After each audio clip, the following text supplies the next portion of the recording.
I'll get over it. Yeah, I'm going to get some wine, some Caduceus from Caduceus. We just did it's Maynard from. Yeah, you don't have to wear the headphones. Just keep that close to your face. Yeah, well, you can slide it wherever. Just keep like a fist away, and you can do this.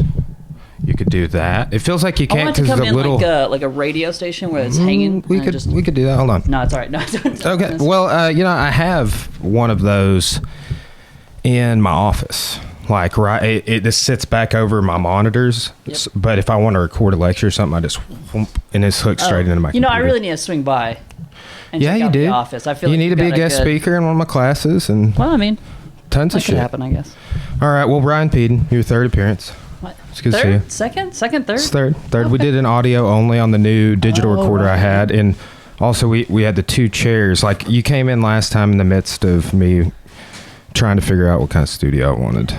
Right. Which we just went back to the original table format. Long table. I'm eventually just going to add a second camera. I think last time there were complaints about my audio. The audio hated me. The audio wasn't super good, but one person hated me. This one if he's is listening to this one. Screw you, Corey. This will be super quality audio. I've worked out a lot of kinks. I just had kind of like a downturn because man, I was working like teaching 6 classes for 2 different semesters, and I taught all summer, and I've kind of scaled that back to just the regular old 5 class load off in the summers, and so I've been podcasting more. Excellent. Yeah. How's the gym going? We're about to move again. So do you know how many gyms have you been in? How many buildings? This will be the 4th. Okay. Since I opened, it'll be the 2nd that we've owned. Right. So. But you guys, okay. So I guess you've lost patience / the battle with Russellville over the property stuff, right? Like you guys were hitting a lot of speed bumps that you didn't anticipate. Yeah, I mean, if we definitely are playing a long-term game with those people now, if that makes sense, because those people will be gone eventually. Right. Someone's gonna vote them out. And here's the thing, like. Of old age. Can't. I don't know anybody that likes any politician in Russellville more than most people like Cora. You know what I'm saying? Yeah, I get you. So Cora's running for office? No, not yet. I encourage her to, but it's just not that time. You know, right. I'd say she's going to never do that. Yeah. But she's not busy. We all know that she doesn't do everything. Yeah. You see that question you just asked me? Mm-hmm. Yeah. That's the thing. It's like it's going to be in the narrative forever. Right. And so that's their result. Right. Plus anything else that happens in the future, you know, and but we're moving. That solves all our problems. It doubles our size. It's the same square footage as what we're trying to build. Same parking as we were trying to add. Everything. Where's it at? Do you know where Back to Basics is at? Mm-mm. Okay. La Huerta's next to Tech. Mm-hmm. It's across the street from that. Okay, so like if you're across, let's say you're sitting about to turn on Highway 7 to go to the interstate, like next to Tech, you know, and La Huerta's is on your left, and you're sitting at that stoplight. Okay. You go across the road. You cross Highway 7. There's a bank right there, and there's like the old Cal Steel. Goodwill's right there too. Yeah, it's in the vicinity. Yeah. Yes, but okay, so you know where. But it's across. Like Ruby Tuesday and Cracker Barrel and everything's at. Yes. So if you kept going, there's like some new hotels at the end, a couple of churches. It would make a 90, and there'd be Tina's Gymnastics. Mm-hmm. And if you came back around. Right, which is that road that goes by the bank. Okay. Yeah, so, and they're doing some improvements over there too that we're going to kind of capitalize on. But man, honestly, what's happening is the city keeps changing zoning without telling property owners. They did that to us twice. Fun. And that was the source of all. I mean, they illegally, the people that were doing it, they didn't notify us. Mm-hmm. And the city council just kind of quietly swept it under the rug. And when you raised concern, everyone was just like, well, it's done already. Well, they never notified us by mail. They didn't put a sign out. They didn't do any of the parameters. They didn't contact any of the property owners. So I'm just wondering, why aren't you grandfathered in then? Well, we could have done that. And like right as we were like had a meeting with the city and like we were about to pursue like this 3-month plan to try and rezone it back to 2 times to our original zoning. And that's just like we were either like that, and then like right as that was going on, like even like a couple of days before, I believe, Jamie McDougall, the guy that owns Back to Basics, he's moved to Northwest Arkansas, and he doesn't, but the gym was still open, and he's like, hey, you know, like I guess he had got wind of our video. We circulated several videos highlighting the inadequacies of the layout of the town in relation to what we were being expected to do, which was add sewage and drainage. I mean, easily $150,000 worth of code enforcement. And recently, they had spent all this tax money 2 streets over making a dead-end future street to Tech that runs parallel with El Paso. I just don't understand, like, how you...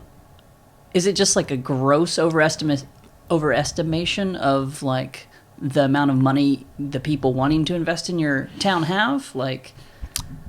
It just seems like a massive barrier to success for it the is, town. and that's what I kept bringing up in the meeting. I'm like, why have you made it this hard? It wasn't this hard the first time. And like I was talking with Johnny, the guy that owns Umami's, yesterday. Same thing. Like when he got in and opened the first Umami, it wasn't like they didn't just code enforce him to death, but they're going back and code and like they'll change the zoning, then go in and be like, hey, you got to build this. You got to do this. You're in this zone now. And like what they did to one of my friends, who's been on the podcast, he has a business on Parkway, and they let his, they didn't send him a notification that he needed to renew his license. You have to have a business license every year. And that's a method that they will use. And they haven't done it to us, but they'll let you lapse, not notify you, and then come back and say, oh, you are not a current in compliance business. You don't have a license and you're out on this. So when you get a new license, you have to do that. Which was pave and asphalt in front of his house. Right. You know, so it's that kind of stuff. And you know what? They're sitting back arguing about doing social media. And I'm telling this story on my podcast. So, battle, did they win? Maybe a battle. But I'm winning the battle right now. Well, you know what I'm saying? Like that's they're losing the long game. Like, exactly. Not just with you, with everyone else who's going to move in with a moderate amount of money, or at least a good business plan that could make money. Well, they're trying to keep the casino out. They're trying to keep the dispensary out. All this stuff. Well, you know, I'm anti-casino. Why? I wouldn't have wanted it in Clarksville either. So. Yeah, I mean, probably some moralistic argument, which. Yeah. I mean, it's not even financially, because like the economics are irrefutable. Well, I wonder about that. Who's coming to the casino in Russellville or in the area? I mean, the number of people that go, like I don't do it, but that go to Oklahoma. Like I've done several podcasts about this. That's my point, though. Like you're gonna draw, like there's gonna be a line, and there's gonna be a radius around where you build the casino, and in that radius, or in that circle, you're going to have people who already go to casinos, right? And they drive an hour and a half or whatever to Choctaw or wherever. Well, no, to be a resort. People come from all over the state, I think, and it's on 40. Well, not if they have a closer casino that they already like. I mean, they may come check it out, I think, but... Well, this is... I mean, I don't know if you've seen the plans, but like if the Legends Resort happens, it'll be...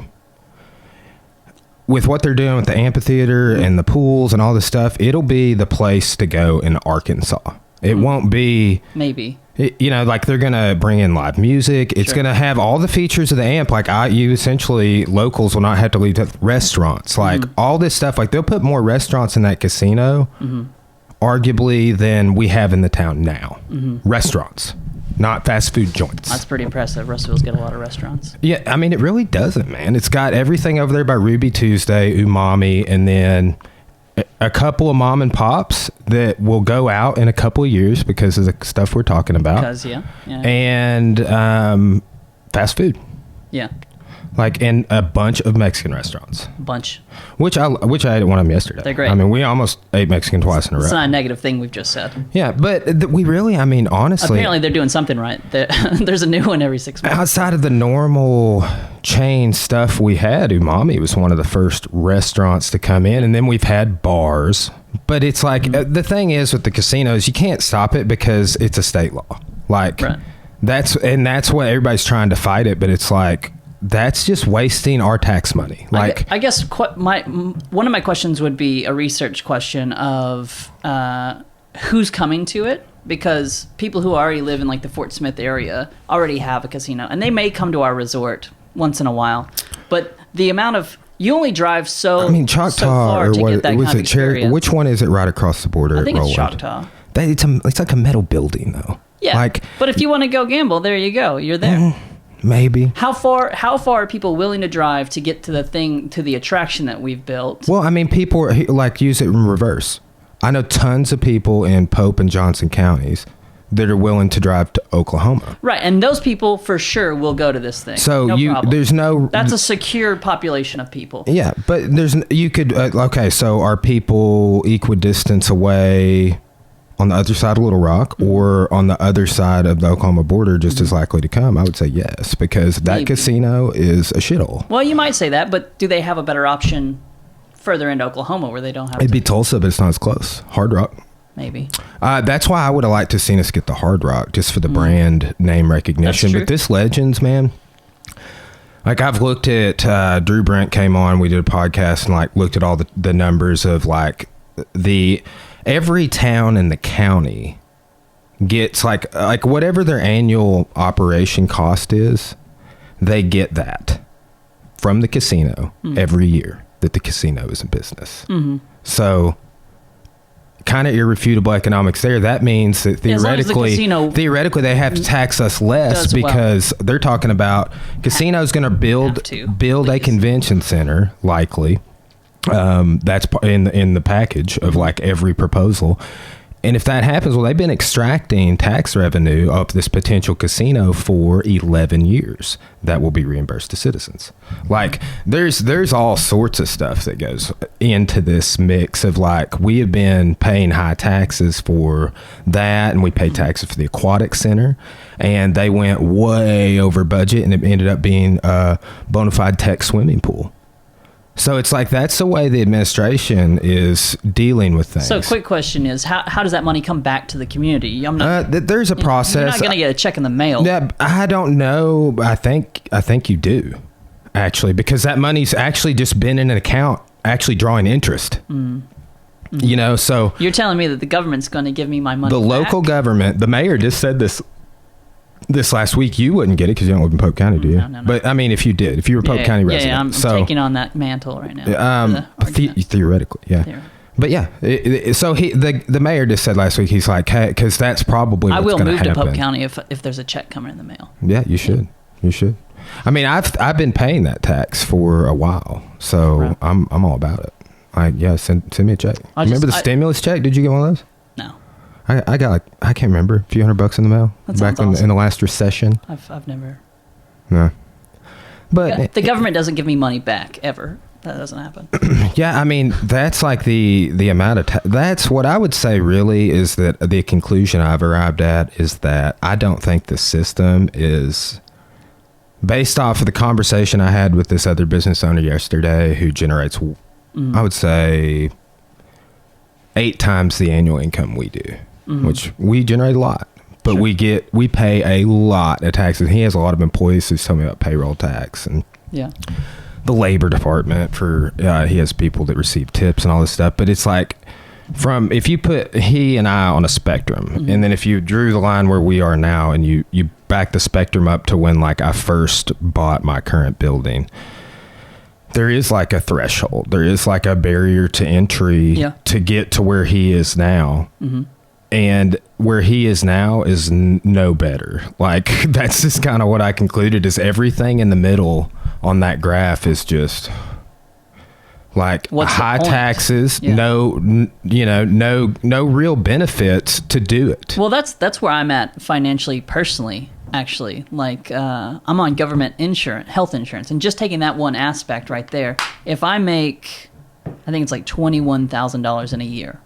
Oh, well, actually, it's, more than 13 something in a month.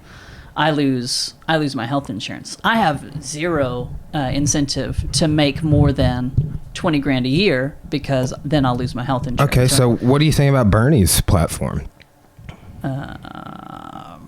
I always, again, it's going to be I don't have faith in like the whole model of, well, as a big conversation. You paid off your student loans. Yeah, correct? yeah, That's I'm great. debt free both times, master's and undergrad. That's great. Yeah, I don't believe that the financial model works. That like everybody paying in. Does the current financial model where Jeff Bezos pays zero and they're going to be the first $1 trillion company work? That sounds great for him. Yeah, it is. I mean, it is fantastic for him. His employees make starvation wages, by the way, $15 an hour. They could always kill him. Yeah. I mean, that's what they did in France, right? Like, you talk which time? The revolution, you know. Oh yes, yeah. I thought I've been reading about the student riots during Vietnam because Vietnam being an original French colony. Yeah. That's looking at how France was reacting to that is actually an interesting topic. Post Battle of Dien Bien Phu, where French forces are like, oh, we're just gonna get. You guys we're out of here. Like it was like, and they're like, oh man, that's how the United States got involved. Mm-hmm. Did you ever take Vietnam War? No. Oh, that's good. I never took it with Jeff Woods. I took it with Duncan, but equally good. Equally good. Yeah, you've got to say that online. Did you ever have Duncan? Mm-mm. I really enjoyed Nor Duncan. did I have Woods. Really? Yeah. Yeah. Yeah. Well, you've only got 4 years, and you only, figure out what you're taking 2 years in. I know, man. I'm probably going to go back in a summer session and take Dykema for Christianity. I've had that class. Yeah. I'm jealous. I'll give you the notes in Rome too. Thank you. Yeah. I would love them. Just for a thematic and topical outline. To completely tangent and infuriate everyone listening, I actually dug up my Greece and Rome notes and was looking at my section on Roman Kingdom. And I'm gonna come back at you later. Bro, we should do. I've sparked a fire in me now to dig up the Etruscans. Yeah, that's where it is. It's who. Here we go. Microcosm. Who are the people living on the hills in Rome at the time? I need to break down the 7 hills. Aside from legend, who are these people? Like loosely, they may be the Latins, but like there's the Latin League of the other 20 or so cities in the area in the peninsula, and then there's Rome, which gets conquered by the Etruscans in the 600s. And then it's like predominantly Etruscan, and then it's not predominantly Etruscan when we move into the Republic. That's kind of what the shift is. Yeah, that was. And I wonder, because do you know the historiography of like your sources, like Livy, and then you had, I forget the Greek historian. I need to go back and look at that, right? There's one guy, Dionysius of something or other, which there's 40 of those. He believes that the Etruscans were native to the peninsula. And then almost everyone else thinks that, like, Herodotus said Lydia, and everyone else thinks, like, some Aegean islanders. Okay, who was it? Was it Herodotus that said they were refugees of the Trojan War? So no, that's the myth according to, was it Virgil in the Aeneid? Right? Yeah. It is Ananias a myth, is the guy in the end of Troy when Orlando Bloom hands the sword over to the kid. Oh, I never met right? And they go through the tunnel. Well, he ends up, somewhere on the bank of the Tiber and marries a lady, and then they move and they have some children, and then it moves down to Romulus and Remus, who find Rome. And what was fascinating to me is that Romulus ruled in a joint monarchy with a Sabine king. Yeah, maybe. After the rape of the Sabine women, they formed a joint monarchy. Sure, like I said, yeah. I'm that was fascinating because you know that we're almost 10 years. I'm almost 10 years out from college at this point, like undergrad. Wow, yeah, dude. That's this next spring, actually. Okay, so you 5 doing months. what you're doing? I was just telling somebody this today because, some people I kind of picked up into this is like reread their notes that they write every day. Like I don't write notes every day. I should. I write a lot of notes. I don't think I have the mental energy for that. Well, like I've kind of found that like I actually go back to them like years later and interject them into like the contextual narrative that I've created since. So like I've been doing that. I'm noticing that with my courses I'm developing. So like U.S. History 1, for example. I've gone, like, I kind of had the rough rudimentary outline. I interspersed some of my notes, like the first little unit, but then I just tried to put it together myself, right? Following the book. Mm-hmm. But then I found, like, I got my course pretty much created. I found this kind of companion, like this guy that teaches AP US. He does these companion videos to my textbook. So I was like, let's see what the way this dude does his class. So I like watched all 15 of those 15-minute videos or something, each one chapter he does. But then I went back after I kind of taught the class 2 times, right, and brought all of my notes back into it. And that process was super thought-provoking, super inspiring. It sent me off in all these other directions of looking things up and researching, and just like reignited it. But that's how, like, all the notes I took then, that's what I'm doing now. That's kind of reinvigorating. I wish I would have done that more, because I just pop out of grad school and I'm like, I'm ready to teach college. Yeah. I mean, I kind of like, you had to get your feet wet somewhere. Yeah. Like, this process wouldn't work if you weren't teaching it. You know, unfortunately, the first 4 or 5 years of you teaching, those kids, sorry. I talked to Woods about that the other day. Actually, I texted him and I was like, dude, in this U.S. History 1 class, because it was like the bane of my existence the first semester. And second semester, I was like, and then now I'm like, yes.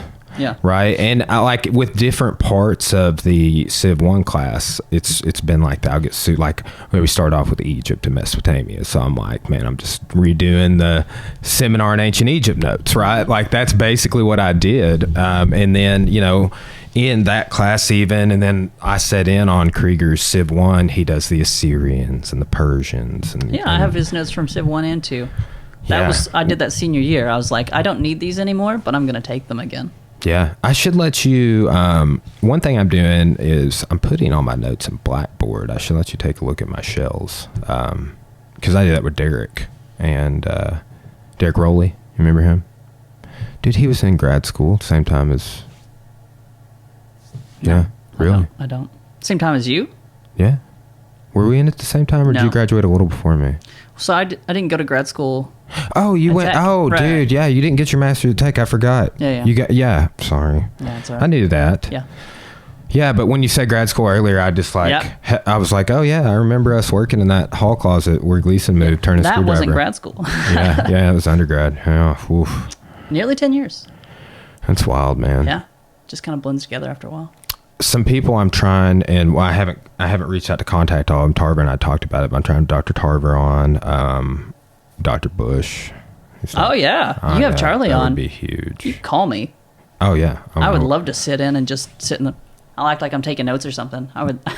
You should. Like we'll talk. We'll do a podcast on the Bush podcast. I would love. I've been talking about wanting to have him on for like several podcasts. Like I just got like over the Christmas break. Have you seen Charlie at all? Like. I have seen him a few times since graduating. It's been like 5 years. And it's funny because every time I'm like, that's Charlie Bush. It's these legends. He's like, that guy changed my life. Like down by the old train station, like I guess it's the Chamber now, but like, you know, like he's just out doing some errands or something. I was like, yeah, I saw him in a coffee shop probably a year ago, and he even I'm always like skeptical because he had so many students. If he like remembers me, and he always does.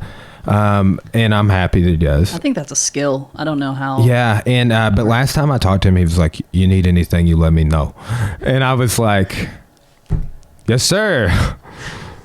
Charles B. Bush. That's awesome. Yeah, I saw Dykema the other day. Yeah. I went on campus for a thesis defense. Thurman Storing. You were sitting in on it? I sat saw in it. on it, yeah. I've seen some of your posts. And then posts. Thurman came on the podcast. Saw that. And he's coming on again tomorrow. Rockstar. We're doing a kind of comparison discussion between JFK and The Irishman. I want to see The Irishman, and I guess I need to go and watch that podcast because I've heard saw a Mandela Effect video the other day, which are always entertaining. Yes. And one was about like JFK like pictures and about like it just being, you know, John Kennedy and his wife, and then there being 2 extra people in there. People remember the photo differently. How many people were in the backseat of that car? 4. Apparently, some people think it was 2. I remember there being other people. Only because, but that could have been a CIA guy jogging, or not CIA. But he climbs up, like I see, you see the photos of afterwards. He's climbing up. Didn't that car have like 2 seats, like 2 this way and 2 this way? Because I remember I thought so. Yeah. That's how I thought it was. I don't know. See, I've been kind of skeptical about that. Like you get presented things in a way that is truth, and then you're like, oh, this is super convincing. Well, so here's on that exactly. He was talking about, what's the longest river in the United States? And everyone thinks it's the Mississippi, but it's actually the Missouri. Well, this is a technical problem because the Missouri technically ends where it meets the Mississippi, but when he puts up the map, it shows the Missouri from its headwaters all the way to New Orleans. And that's the problem. Of course, it's going to be longer by 100 miles. Where is headwaters at? It's up in like Wyoming, Montana area. Yeah. Like it's got to be Montana. Well, I wonder how long the Arkansas River is then, man, because it would be freaking really long because its headwaters in Colorado. Yeah, I've been up there. Yeah. Yeah, but it's not as long because the Missouri winds a little bit more. But anyways, the Mississippi's longer if you judge it from headwater to end, and you don't count the lower half of the Mississippi in with the Missouri, then the Mississippi is clearly the longest river. But, again, he presented it as though it were fact, like clearly the Missouri is longer and longer by 100 miles more. It's like me and my brother were just both like, wait a minute. And so we're Googling. So weird. Your brother is a grown-ass man and has been for quite some time. He's graduating the 14th, I think. Of his undergraduate bachelor's? Yeah, wow. Yeah. I mean, see, he was going like, I was there. I stopped in to see Tarver a few years ago. Like, this would have been. Yeah. I don't remember, but he was in Tarver's office. And he was like, hey, it's CJ. Which is crazy because he's a math major. Yeah, so because Michael has been our neighbor for so long. He's so great. I hope you. Have you been by the new house? No, they moved to Crow Mountain. Oh, they're in Dardanelle. Dardanelle. Gleason had a house that they were renovating and fixing in Dardanelle. Wow, they moved into that. Yes, that's amazing. It looks amazing. I knew what it looked like before. I've seen numerous pictures of it online. Everybody is boasting about the restoration of it. Oh, it's beautiful inside. You got to go by. Well, that's great. He's so close, and he's been doing some adjunct at Hendrix. He stopped by and saw me in my office like last semester, and I've texted him a few times. So yeah.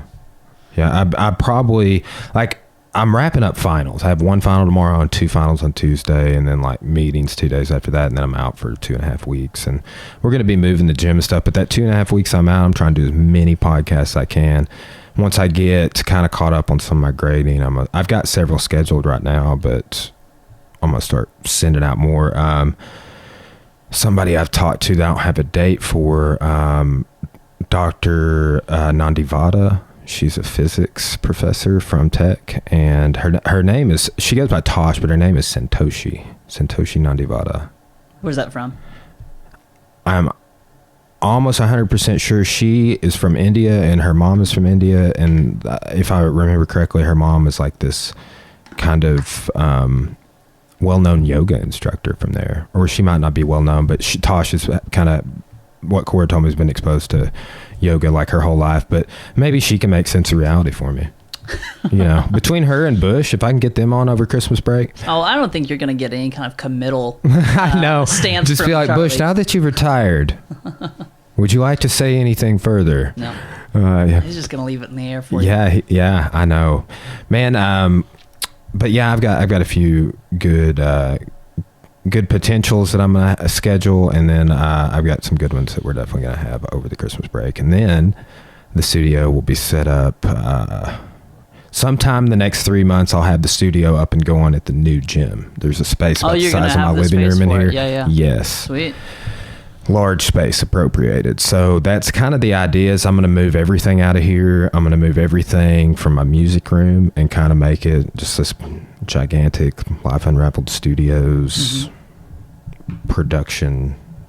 Yeah, you're hammering the social media spaces with this thing. Yeah.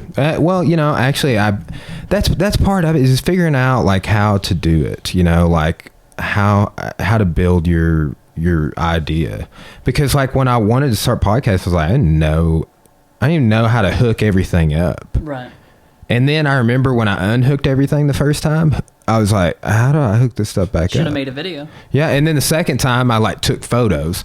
But I've unhooked things, but then like over time, you learn the theory behind how the audio works, and I'm still learning stuff like that. You know, Dylan Sparks, he's been super helpful, and he's going to be helping even more when we get up and going at the new spot. I bet he will, at least a fraction of episodes, he will sit in on and help me produce, like one a month probably. You know what I love about this? Like, podcasts have really kind of taken over like the radio show. Yeah.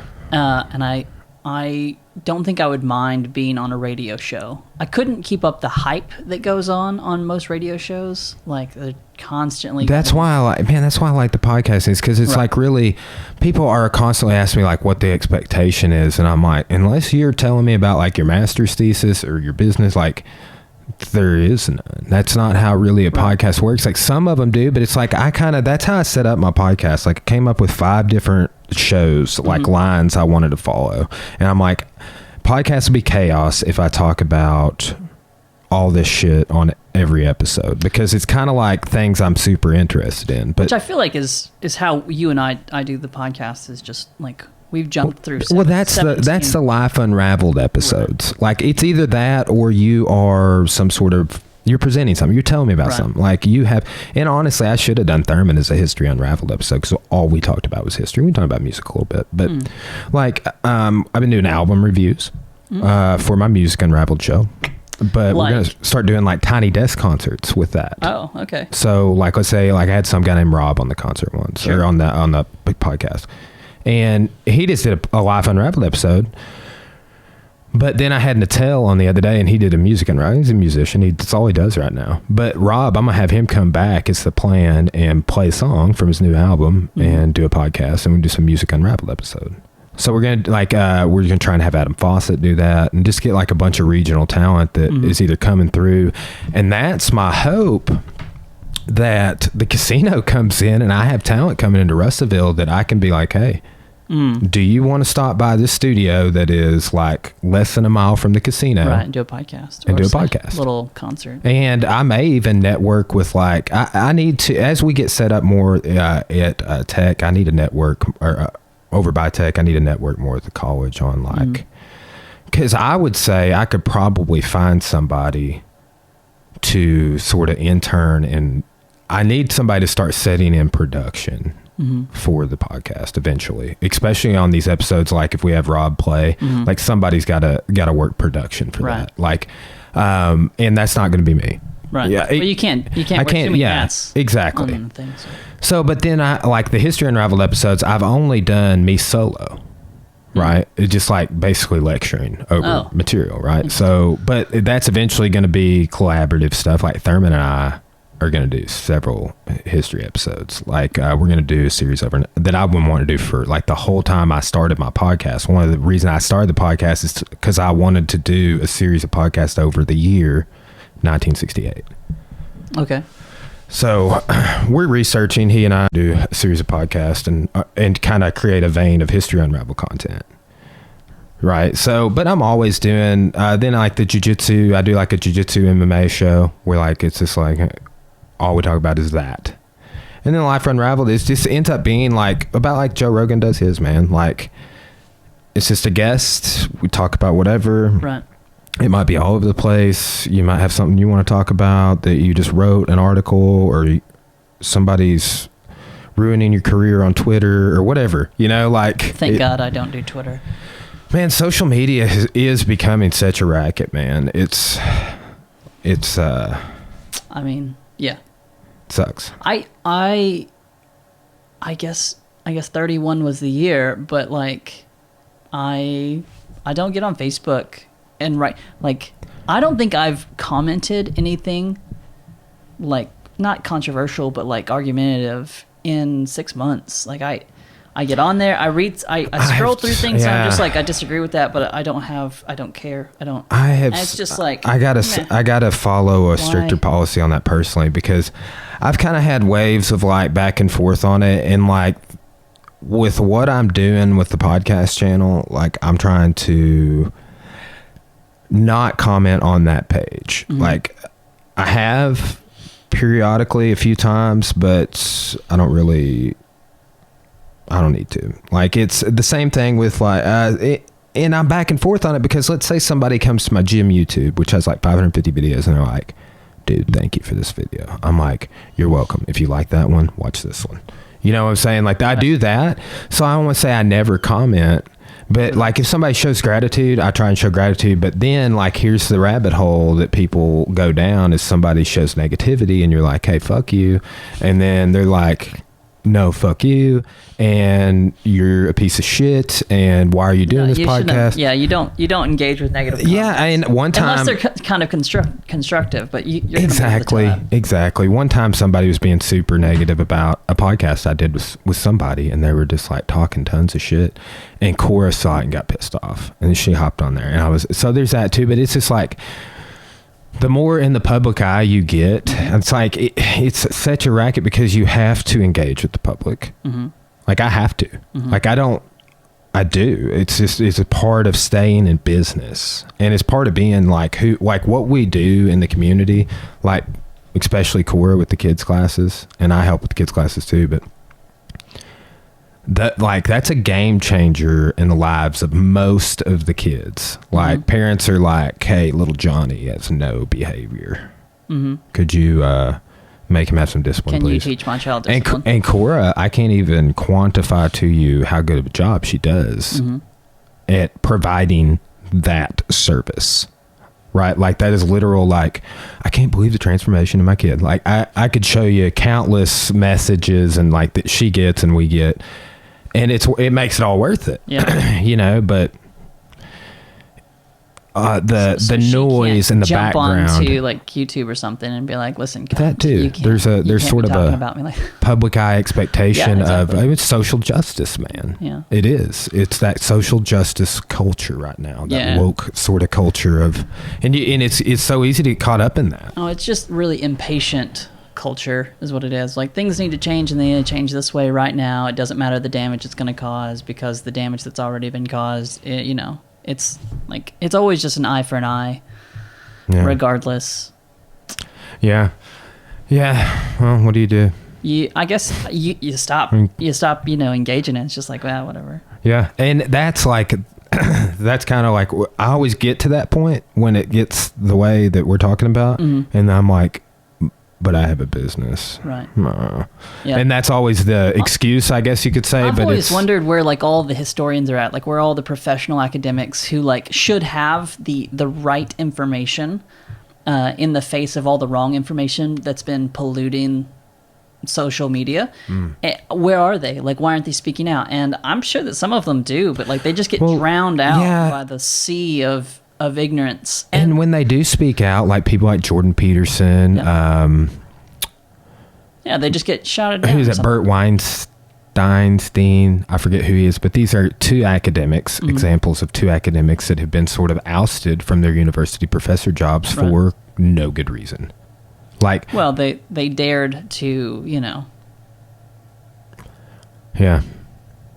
speak their truth. Yeah. Well, speak truth. A truth that's associated with well-documented, researched truth that they didn't think was all that scandalous, but apparently it was.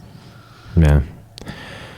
It's it's a weird, like I saw somebody yesterday debating over what like literal like rights were for human beings, and I was like, dude, it's a weird time. Like that's a need, not a right. And I'm just sitting there like reading the comments, eating popcorn, but that's when you can get sucked in too. Like, why was I reading these super negative comments? Yeah, like I don't know how many conversations I've had about how Wi-Fi is not like a human necessity, and it shouldn't be charged as a utility. Like, I understand how utilitarian it is in our life and how very interwoven into life it is now, but there's just this huge conversation right now where the line is blurred between what is public and what is private as far as information. And I think the internet has created a lot of that. Yeah. The cyberspace. Well, in the digital age. It's a culture of entitlement, though, that like I've always had access to this thing, and so therefore it's only right that I should have access to this thing. Well, here's another argument too. Not just internet, but like milk, food, things. Yeah, You've been providing me with this, and I have money. As long as I have money to pay you for this, or even when I don't, it's still a human need, and therefore I should be given it, which is historically very new. Like, has anyone thought like this on a large scale? Like, we've had some like social philosophers think this way and think this might be a good idea. But, like, I don't know that there's been a generation that has been like, look, I need food, shelter, and water, and those things should just be given to me, and I can contribute in some way maybe, but they should be. I feel like that's where we're at, that's the expectation. And every time members of the culture buck up against where that's not being met, there's outrage. Protest, riots, yeah. That's just the underlying expectation. That's crazy to me that it's gone from like, I don't know, I feel like my dad who's in his 60s, like his generation is just like the world's a rough place. Like people die, people get killed, people lose arms. You know, it's rough, and like there's like not a real high expectation on how comfortable or luxurious. Yeah. That definitely is a thing. Life will be, and now it's just like. Well, and I think this, honestly, politically, socially, everything from, let's just say, when we were born, how old they were when we were born, both our parents. Mm-hmm. My dad going to turn 60 in August. From like the change in this country, mm-hmm. from that point to now is unprecedented. Yeah, it's crazy. And the noise that creates, and the problems and the pressures and things that, like, we are seeing the elderly I think, ill prepared to deal with that stuff now. Like, what do you mean? So for example, like we were talking about healthcare earlier, healthcare is such a fuck show. It is. That a professor that I work with that retired, his wife went in the hospital for 4 days. They didn't diagnose her, and that cost $40,000. Yeah. Like what the fuck? Like, yeah. And like, honestly, like I pay about 37%. If I'm not mistaken, I was looking yesterday, in taxes. Right. If that's the case, I will gladly fucking give 13 more percent. Mm-hmm. So you cannot feel the way you were talking about your fucking healthcare earlier, dude. Right. Well, and I mean, that makes sense to me, but that's a tax conversation of like, you are willing to do that. I don't know that we as a mob can like get together and say, well, I mean, we have it every time previously in the future. What do you mean? Gotten together as a mob when things get this way. I mean, like the like one of the top trending hashtags on the internet is taxation is theft. Sure. Like, that's humorous to me, but maybe that's just a part of what's going on. It's an election year and all this stuff. But I think that all these issues being introduced into the narrative and how much things have softened mm-hmm. on things like the war on drugs, all of these things that kind of came out of the 60s and 70s counter and subculture movements that have kind of like where we are on the other side of that. I think that American culture is like on the cusp of something, and I don't know what that's going to look like. It could be burning. I think also, like I've talked about this several times, it's like theoretically we are in a new and another phase of the civil rights movement, and we are theoretically also in a third Red Scare. Yeah, I think that's really true. Yeah. Like the yeah. Is there Russian collusion? Well, I mean, it's not even just Russian collusion. I think the Red Scare. Did they steal the election for Trump? I think the whole Red Scare is kind of expanded into like just like, oh, are you someone who thinks this way? You know, we're just so afraid of someone who thinks differently than us. Well, that's why Thurman's thesis blew my freaking mind. Did you listen to that podcast? No, I haven't yet. It's good. It's one of my favorite episodes I've ever done. But his idea is the reason that, like, I just said what I said, and we're kind of having this conversation is because of hysteria being introduced as like blips. Mm-hmm. on this, like almost like the metaphor I keep coming up with is like an EKG. Sure. And he's like the conspiracy narrative in relation to Kennedy from 63 to 93. He's like, you have this introduced the Warren Commission, and then you have this introduced, and sure. It just like goes on and on and on. And it's like you get on the other side of that, and what you really have is disbelief in your government institutions. Sure. Like, and that has created the 9/11 truther, Vegas shooting, all of this, Epstein, all of this denial and conspiratorial mindset with that. And I was telling Thurman, like, taking Woods, he calls it the spies class. Now it's called espionage back in when I took it. But right. Taking that class and realizing all of the double and triple agency that was going on that I never even knew about at all times since World War II and even before. Mm-hmm. Like during the Cold War, it's scary, man. Like it really like what's going on. I mean, but that's like, I honestly think that the flat earth, any of this doesn't exist movements may be born out of Thurman's thesis idea. Yeah. That was introduced due to all of these things, Bay of Pigs, Gulf of Tonkin, all the events we'll talk about in 1968, the Pueblo incident with North Korea, Tet Offensive, Walter Cronkite, Martin Luther King, Robert F. Kennedy, all these people being assassinated, Kennedy being assassinated. Well, I think it's just necessarily the outcome of like a subjective reality paradigm shift. Like we were like dealing with the world objectively for like through the Enlightenment into like the middle of the 1900s, and then we got to postmodernism and just everything was just up for interpretation. Like here's some facts, now you make them say whatever you want to. I think that we're just reaping the ultimate conclusion of that at this point. But yeah, I think I socially you've got this unrest from distrust in the government officials, and I mean it seems like people are killing people for political reasons, and they're just like that's cool. Everyone knows about it, but no one's doing anything about it. We're making Netflix shows about it, but no one's doing anything about it. Like what can you do? There's a pedophile ring, but we don't want to talk about it, so sweep it under. That all of that. Of that. I mean, there's not a pedophile ring, Mr. and Mrs. Clinton. I don't want to be shot or hung in a French hotel. Please. Moving on. Yeah. That's funny. I mean, dude, we're from Arkansas. We get a pass, right? Do we? Yeah. I think maybe. We get a pass. Yeah. Just all the stories that you hear about Bill as governor and stuff, like... I just went over all that in Arkansas history. The only one that's in the book is like him having an extramarital affair in his gubernatorial race that came up, right? Oh. Everything else is just strict political history. Like, and that's the thing. It's like, should we tell that side too?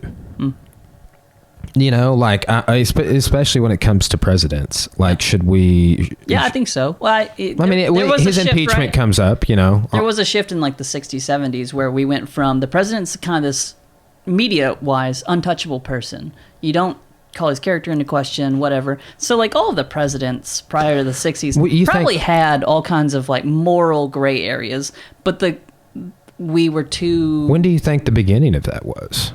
LBJ? With Cronkite flipping? Yeah, somewhere in there, I think. I think once the media actually became a creature could that is like on the dot, like by the minute, come up with information. And then that's the monster of like we make money by putting out information that people want to read. And scandals, I think we all understand sell better than, the president handed out lollipops to kids today. We don't care. He's sleeping with his secretary. Every newspaper is sold out now.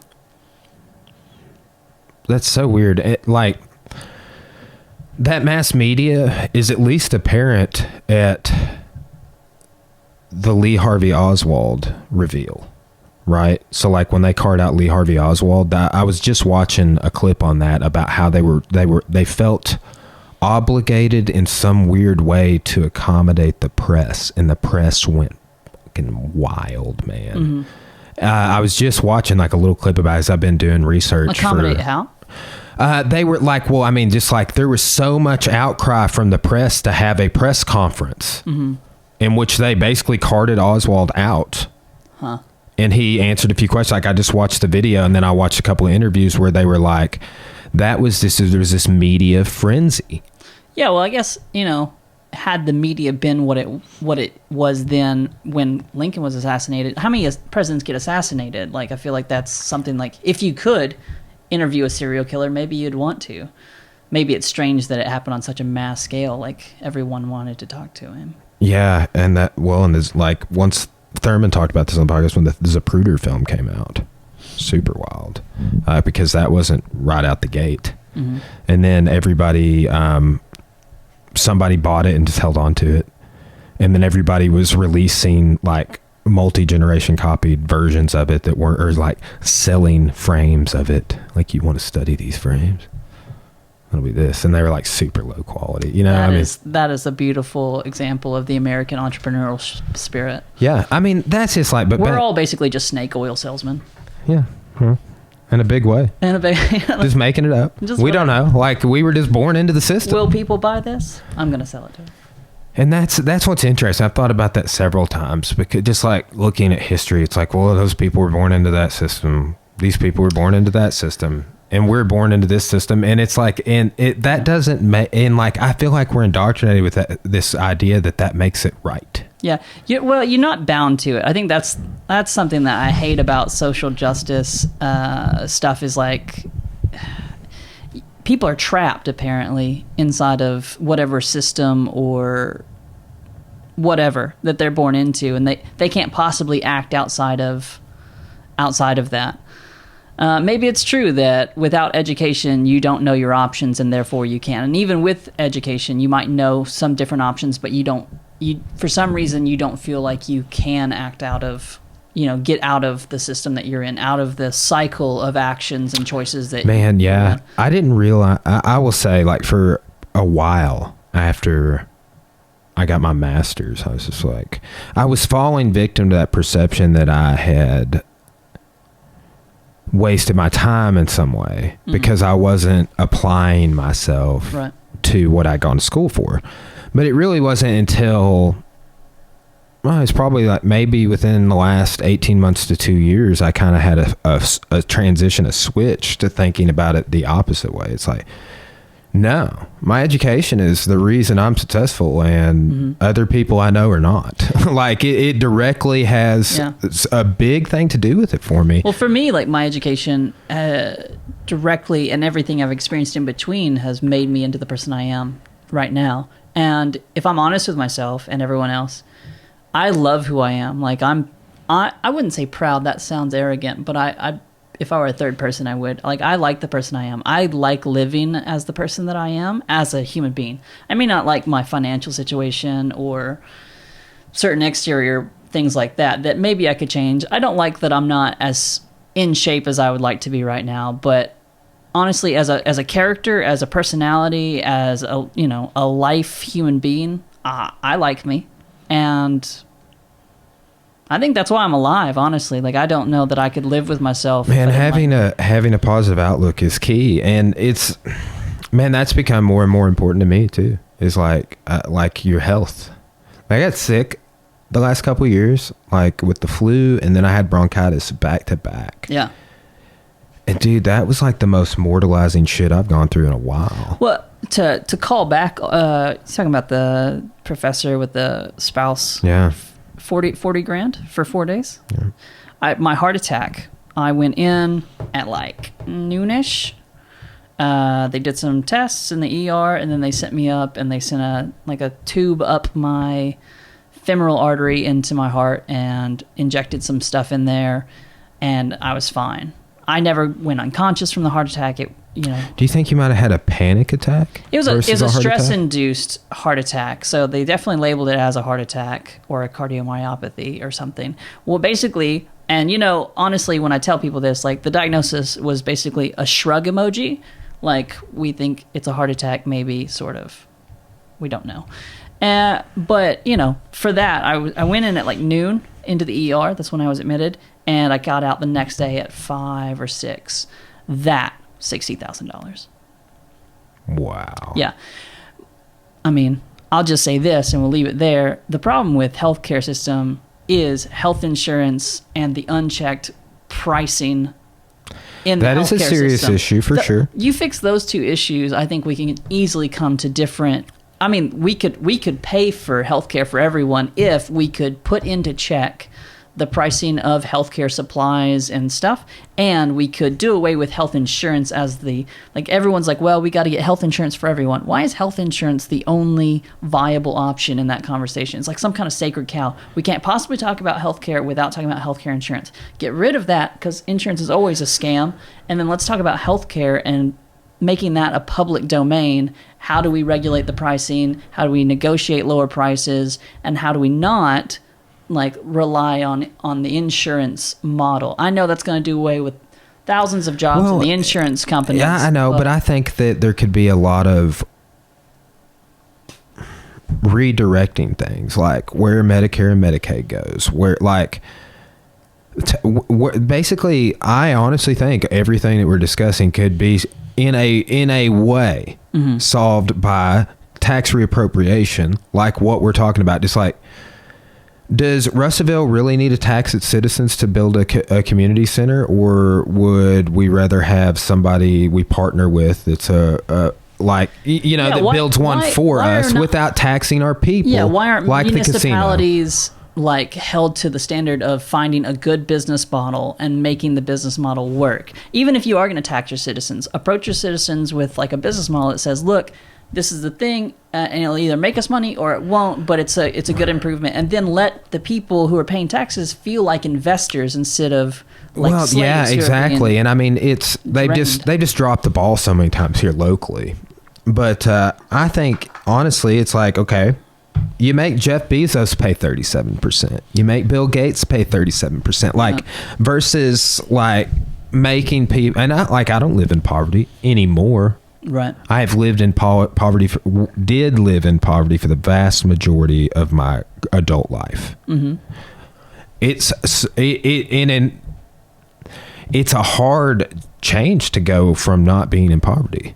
It's weird. Yeah, you've got to change your mindset on how you handle money. I text Cora the other day. Like I bought like $68 in these supplements from Paul Stamets, and I just bought it. I didn't think about it. I just bought it, and I was like, I text Cora. It's so nice to be able to just buy something and not like think about be the like, price. Are we going to pay the bills this month if I buy that? You know.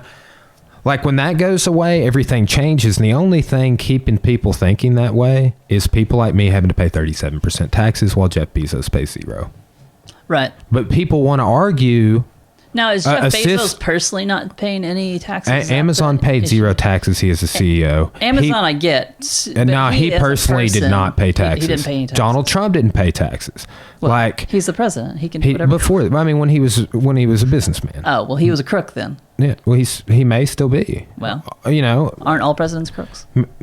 Except for Washington. Are you making generalizations? Well, I mean, everyone wants to be like, harken back to Madison and Jefferson, and I'm just like, well, I think we're gonna have to go back further if we're looking for less crooked presidents. But go on. That's funny about Washington, because it's like, hey, remember me as a poor farmer, right, but I owned slaves and made them build a 16-sided barn. Shut up. Right? Like, it's like, just remember me as Cincinnatus, but I owned people and I made them build this 16-sided barn.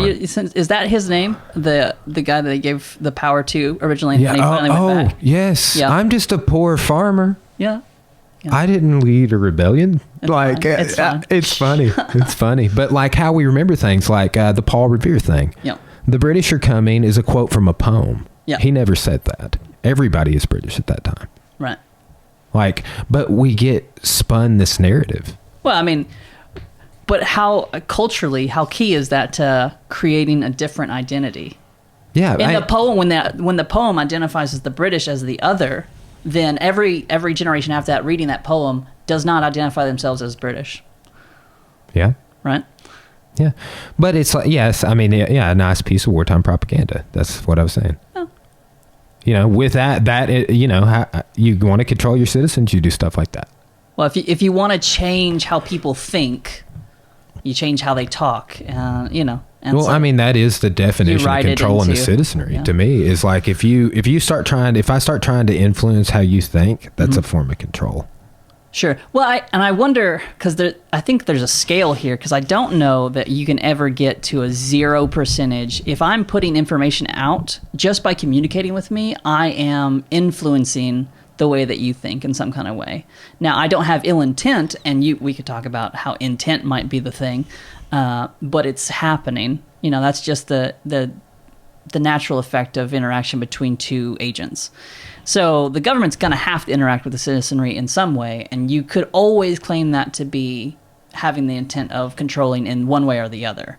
Of course, we write laws in order to control people to not kill each other and not steal stuff. So, well, there's a weird disconnect because the government is the citizenry in our system, but it's not. You would think, right? Because, I mean, in all actuality, that's what the paper says, but we or parchment. We are more so of an oligarchy than anything. Yeah. I mean... Well, that's kind of how it's supposed to be anyways, though, right? It's supposed to be a republic. It's supposed to be the well-educated, landed gentry making decisions for the peasant class because they know better. And to be fair, if you were going to have people making decisions on a project or on a thing that benefited everyone or that affected everyone, would you want the uneducated, unexperienced... Okay, but government controls. That's back to we're going for. So government controls the education. Yeah. Oh yeah, they keep the people stupid, obviously. So, but it's keep yourself in power. That's the and what we're saying with the internet earlier. No time previously can I fact check you on everything right now. Well, and it's 2019 now. Good luck fact checking me because you're going to find 4 different, equally good looking sources. Yeah.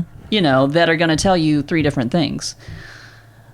Now, you can find some pretty legitimate sources, and every academic source should sound something like, well, here's the 3 options, and here's why you should probably lean more towards option 2 or 3. Very rarely does it say something as clear-cut as the Holocaust happened, which it did. It did, sadly. I want to say I was reading something about there being Nazi vandalism at Auschwitz earlier. Really? Yes. Let me Google that. New Nazi vandalism? Not 80-year-old vandalism? No, Merkel. 90.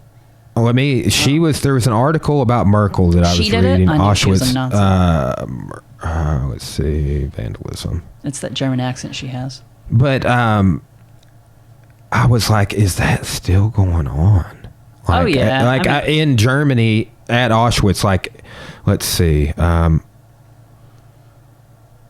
Okay. I hope that it didn't happen, but I was just reading an article about it. Let's see. How many died in Auschwitz? U.S. man charged with trying to steal item from Auschwitz. Auschwitz Museum suffers wave of abuse following new law. American teen sentenced over Auschwitz vandalism December 5th, 2017.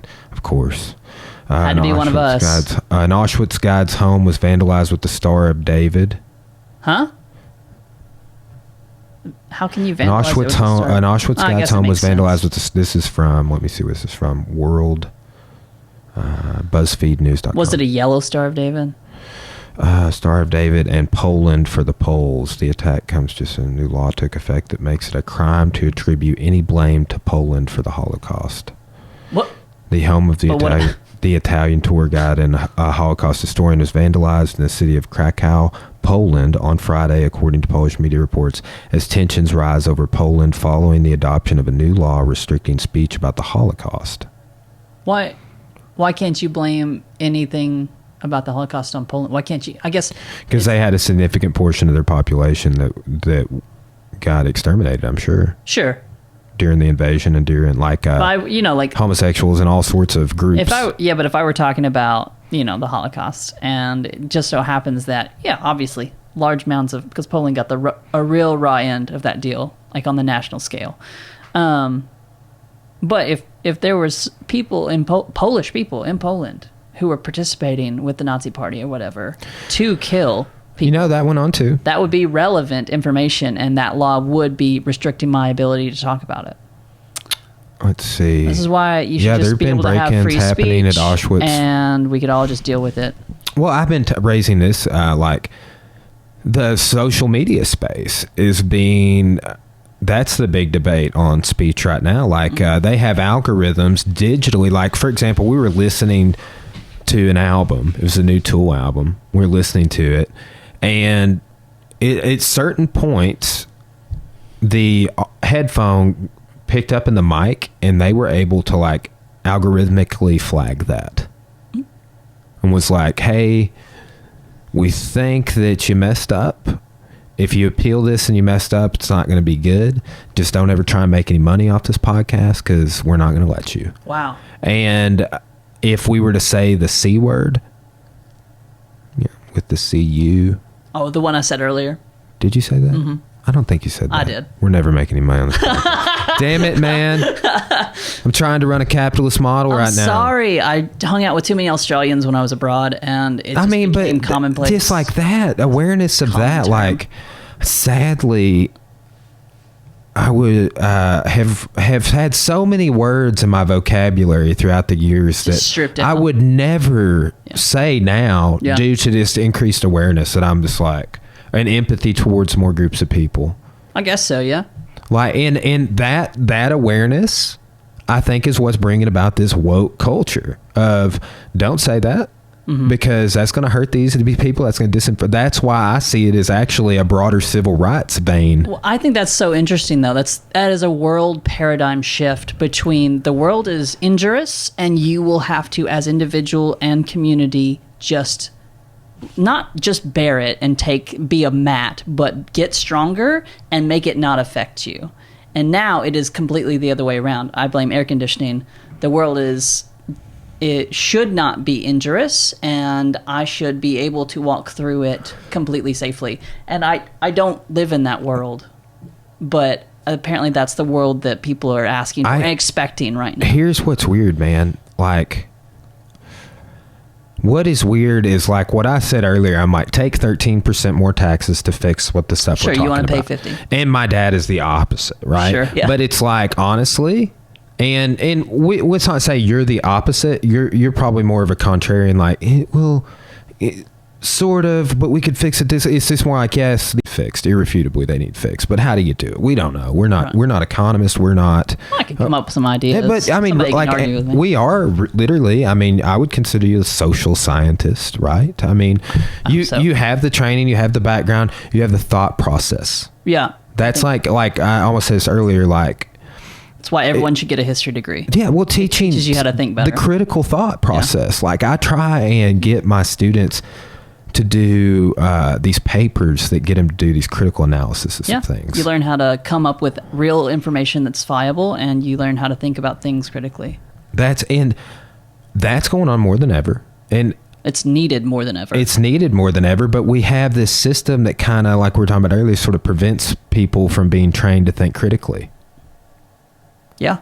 Right. And then college is unaffordable. Like, yeah. And college is, I mean, we were having this problem in 2009, 2010 when I was on the accreditation committee for a certain school that won't be mentioned. And we were talking about how can we lower the entry, that learning curve from high school to college. Because a lot of kids are coming in and they don't know how to do research papers. So they were talking about creating, which they did, these classes that were like... You know what's on the other side? I've talked about this last two podcasts, so if people are listening that are loyal, I apologize. But Morrilton does this, and a lot of community colleges do. They network with the local high school so much. Like, we run the same schedule as the local high school on days we're in and out, which doesn't make a lot of sense. But... it does, because we have a lot of high school students graduating high school with an associate's degree. Not a lot, not a significant number, but percentage points. I think it's probably less than 10, but that is an unheard of thing. Just like this was a perception, I feel like, when you and I were getting our undergraduate, like, well, the bachelor's degree is not what it used to be. Mm-hmm. We got to get that master's. We got to get that graduate school. And I think that's kind of newer, and I think these are like shifting trends in education and the trade school reemergence. When you're lowering trade school side, when you lower the academic, not standards, but when you're trying to make it easier for kids to transition from high school to college. In a state like Arkansas, where different high schools have drastic different like academic standards. I apologize, but it's true. And so you have someone coming from a lower, academic standard area who comes to ATU or wherever, and they're just deer in headlights because they don't know how to do some of the basic things like research, how to work the library, or how to write correctly, which is what Comp 1 and 2 was, how to write a research paper. And this is crazy too. Some campuses are going to this to try and save money. This bring your own device model, in which they're actually providing fewer labs. Right. You have a laptop, fewer computers and we give on you campus. Access to databases? U of O provides their students with like tablets and stuff, but they're like the most expensive schools. But like community colleges and stuff, no. It's like, hey, you have a smartphone, there's an app for that. But the realities is like they made a bunch of improvements in the Blackboard app. But the realities that most of the educational apps either they work, they can work, but you have to use a bunch of them. Let's say you integrated a couple of apps, then you have done that on the assumption that every one of your students is not impoverished, right, and can afford what I've got. That's 10 years. 10 years ago, if you didn't do your work, spoiler alert, or you didn't get that paper done, all you had to do was, make up some kind of technological issue problem. And at that point, like, you can't hold people responsible for a technological issue, like, oh, my computer is this, or technology was still so fresh even in 2010 and so incorporated to where it was like, well, I emailed it to you, but you didn't get it, and that'll buy you a day, because of an email problem, which sounds absurd. I have had... Because you've got to default to, well, like, or I could say, hey, I didn't have access to the library and I don't have a computer at home. Right now that excuse might not fly, but 10 years ago that would have been expected. Yeah, no, that was real too. I remember losing papers, trying to transition, like, okay, I wrote this paper on my computer, and then I would send it to the email, and then I would open it up on the library computer, and I would type, add like 3 pages. I would save it to the drive there at Tech, and it would be lost. That happened to me with like one of Hausnick's paper on gun control politics. And I like the talk about, like, honestly, traumatic stress. Right. Like, for me at that time, like, trying to do well, trying to like put my eggs in an education basket so I could essentially be able to do what I'm doing right now. I remember taking a World Civ online class, and I'll never take an online class again. That was terrible. But like, I would go in to take the test, and it was like 100 questions. It's ridiculous. But you go in and, like, God forbid your tab change, or like you're trying to listen to music. It's a lot better now. You switch your tab, you're locked out of the test. It's like, bruh, like, what's going on? Yeah. Because God forbid you Google something, or, Yeah. There's a lot of good practices you can take with using Blackboard and be creative. Like, Hausnick's shown me a bunch of tips, actually. Yeah. And that's part of the difference of 10 years, though, right? Like, I think the programs have caught up, but the platform, and it's still, now it's got the digital lag behind like the app and stuff, but it's getting better. It's gotten better since I've been working. Sure. So, but it's still assuming that everyone has access. Oh, dude. I mean, the poor stay poor because they can't get in, unless somebody gives them something. And the middle class and upper class continue to thrive, but then water down the market because now everyone has a bachelor's degree. Think about this. Like, I went in the other morning. It was 44 degrees outside. It was kind of cold. And I saw 2 students walking to campus with no coat on. And we turn no one away, right? Like, anybody can go. And just open enrollment, basically. Basically, yeah. Show up, pay them. Unless you've got some sort of prior, like, academic failure that they wouldn't want to give you. But it's like, there's still... Yeah, they'll work with you. Yeah, but then there's another thing. We have this, like, there's like a pantry, and this is the same thing at Tech, like Huss was talking about it. Multiple colleges across the state, like, we've had this come up. They do like these pantries, and like every week they get wiped out. Like, people, like, that is the status. Flint, Michigan with the water. Like, if you started looking at all of these, like, they got fixed, right? Like, not as far as I know. I thought somebody came in and just paid for it. Will Smith's son gave some people some water. Yeah, I read about that. Like, good for him. Like, but didn't Elon go in and say, "Hey, I wanted to fix this," and they told him no? Is Flint still having water problems? I mean, see, we need somebody who's looking this up for us. Yeah, exactly. GM stopped using Flint water in October 2014 after reporting the water was corroding car parts. General Motors requested to switch back to Detroit water source, which was later approved. City officials. Is Flint water safe to drink now? It's well below the federal actionable level for lead in the water. Although no amount of lead is considered safe, so there's still lead in the water. Right. The state provides free water filters to Flint residents. Drink the lead water, but put this on it first. I mean, does the filter like reverse osmosis? Like, what is it getting rid of the lead? Like, it says maybe.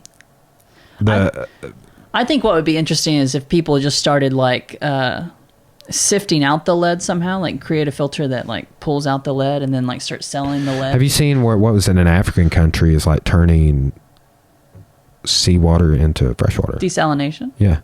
Well, on a level that we haven't seen, perhaps. Oh, what are they doing? Using like, I want to say they're using some sort of clean energy source to convert it, like a solar energy source or something. I don't know how exactly they're doing it, but I've read several articles about it. I didn't really like jump into it, but it blipped on the radar like several times last week. So, I don't know.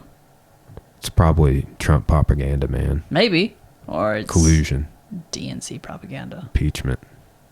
Impeachment. How's that going? Is anyone paying attention to that? Dude, I'm a pass looker, bro.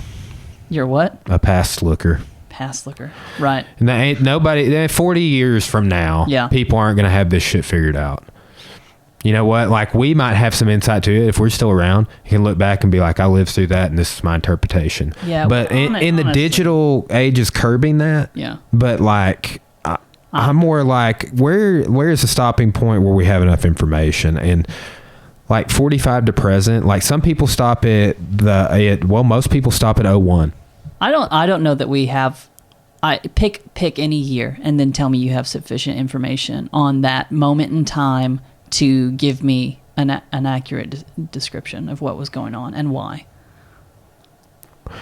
Well, honestly, we're always working with inadequate information. Yeah, we're always making some exactly. Kind of the year that I history's so hard to do year by year. Well, even when you've lived through it, it's just like you have a perspective and you can interview thousands of people, but there's still some kind of corner. There's some kind of linchpin that you've missed that no one knows about because someone took it to the grave or there's no actual like intention behind it. It was just, some kind of butterfly effect thing that happened. And my friend Jesse was saying this, like, imagine the shit that George H.W. took to the grave. Former head of the CIA. Reagan's VP. I feel like that's why these old, like, super successful people don't sleep more than about 2 hours a day, like Da Vinci did. They got some shit. You remember Krieger always weaving in how much people slept, like with Napoleon? You remember him telling that? He's like, at this time, Napoleon only slept 2 hours a night. I don't remember that, but that makes sense. And well, he talked about, like, I've gone through my French Revolution notes, but at the point where Napoleon gets married, not to Josephine, to the Austria princess, and they have baby Napoleon, little Napoleon. That's when Napoleon started sleeping like 5.5 hours a night. Like, Krieger documented that transition. Yeah. And then, like, he had gained some weight, and then he had all that, all those issues in Spain and Italy. And that was sort of like his downturn, the Spanish ulcer. Remember, he put his brother in there, Joseph Bonaparte. Yeah. And but then they had all these issues, and he did not use the same battle tactics. He was not a good field commander after he started sleeping more, and after he got to be 40. After he started sleeping more, started being 40. And I think that just tells us too, like, for me, is like, there's not enough hours in the day. I sleep now more all the way through hours because I go to bed like 10 o'clock and get up at like 4:30 to 5:30. Yeah, you got stuff to do. I do. And then also what's a struggle is staying long-term engaged. Like, from that point in time, let's say I get up and I want to prep a couple of notes or do some grading or send some emails, anything, I might do 30 minutes of that before I leave. I might want to be listening to a podcast. But you can't sit down and do something for 3 hours other than a podcast. Yeah. Well, I mean, I do. Like, I have 3 office hours, like I get work done, but it's just like, I have very limited time, and and I'm engaged for long swaths of time with like little incremental breaks, like a couple hours in the morning, long swath, couple hours, long swath, couple of hours, bed. So but this figuring out how to do and appropriate the best mental energy into those little blocks of time. Right. And figuring out how to be healthy enough to sustain that. Yeah. Because I guarantee you Napoleon wasn't like, man, I'm gonna put this lion's mane supplement from Paul Stamets into my coffee, and it's gonna be good for like my neural pathways. I think that's what the blood of your enemies is supposed to do. Yeah, that too. It did it for a long time. Yeah. Right. I mean, when you're out just winning battles over people, that's got to keep you up at night. I was watching a video on a guy who was going to do the Da Vinci daily routine, and supposedly this is no fact check, so someone Google this, but I think it's an interesting point when you said that Louis was only sleeping 2 hours a day. Like Da Vinci only slept like 15 minutes out of every couple hours. Oh, no, that's true. Like 2 hours. Not Da Vinci. I don't know, but about Da Vinci, but Einstein. He slept like 20 minutes every 2 hours. Yeah, something and like that ended up to be 8 hours in a day, but he also took other naps outside of that. Woods, as he told me. Maybe it was like 4 or something. Anyways, Da Vinci was only supposed to be sleeping like 2 hours a day, which I don't know how you even function at that point. There's like a cool word for it, but I forgot it now. Yeah. Yeah. Well, yeah. What is, it's not insomnia, obviously. But it's something. It's something like it could have been. I bet that's what it was. That's. I mean, I had, and I was just talking to somebody. I'm about to start supplementing some, like fresh cherry juice. But I started taking melatonin, and that has helped me sleep. It helps me go to sleep, and it helps me stay asleep for a long period of time. But dude, when I think it's regulated my sleep to the point where I still need to set my alarm, but I will wake up when it is time. Right. So, have you done any research on melatonin? A little bit. Okay. Just enough to know that it's like anything. There will be a period of time if I stop taking it that my body won't produce it. So I could have some insomnia type events. Right. But you do naturally produce it. You do. So why have you gone with the supplement rather than just trying? Because I wasn't sleeping. Okay. That's 100% why, dude. Is there a method of kicking up your natural? Yes, the cherry juice. Oh, okay. Cherries. So you're gonna try and and like honestly, I love cherries. Yeah, Anytime they're in season, I get them. But when they're not in season, there's like this organic juice you can drink that and you just like you want to drink it and like savor just it. Sugar water that maraschino cherries come in. Oh God. That's like when I was being told this, I was like, oh, I used to love maraschino cherries, and then I recalled this video of me watching maraschino cherries getting made and how they're like white. Yeah. And then they dye them red. Yeah. In that juice, and I used to drink that juice out of the jar.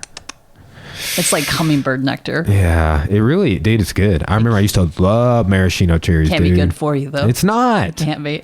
Like, dude, here was my diet: like ramen noodles, Chef Boyardee raviolis, Dr. Thunder, Mountain Lightning. Like that's gross, bro.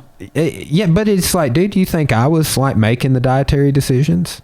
It's like that's what was in the house. Yeah, that's true.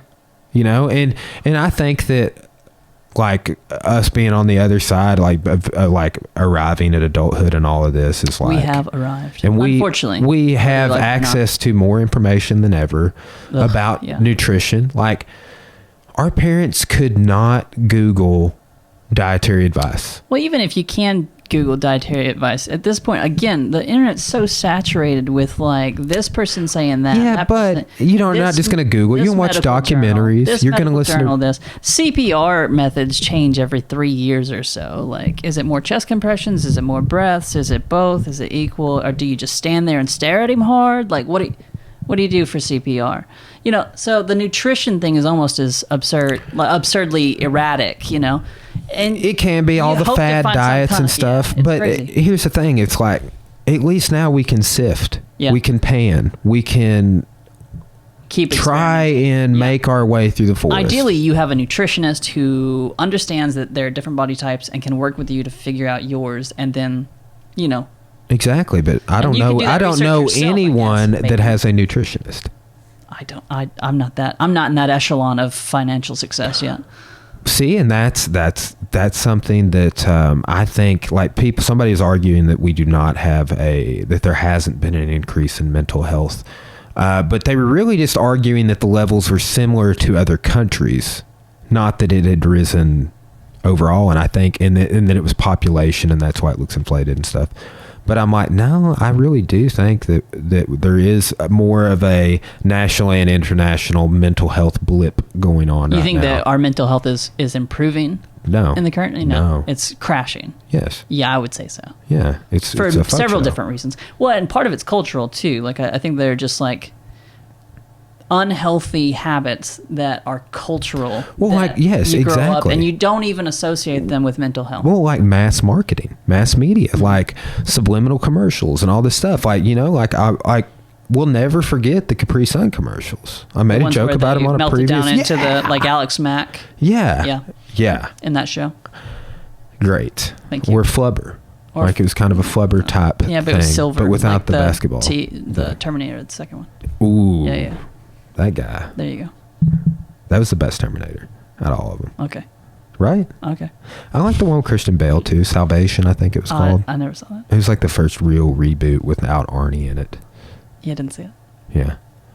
T2 Judgment Day. I remember that freaking me out when I was a kid. Because every other Terminator movie has Arnie in it. How did they slip that one past him? I think they put a couple in there without him. Really? Yeah, but I think that he's been in like 4 or 5 now total instead of just 2. Because I remember, dude, that movie was playing every Sunday night at Mazzio's. Okay? Let's just go ahead and just throw that out there. Like, you know what I want to do for the new gym? Like, I've been telling Corey this. You want to put in a nice window. I want to put martial arts arcade games, dude. That'd be awesome. Like TMNT, Mortal Kombat. A little lounge area. Street Fighter. Like a cool off section. Yeah, well, you know, there's always kids in there. Yeah.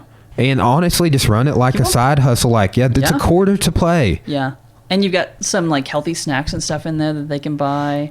Yeah. And it's like, you know, you're not working out today, but, like, it's almost like after school program-ish. A bunch of people want us to run like a juice bar or something, but like, we're just not. A juice bar. Like we're not going to do that. Yeah, exactly. Yeah, it's syringes in the fridge, man. Help yourself. It's a fresh batch. Yeah. Well, you got any new and exciting things coming up, man?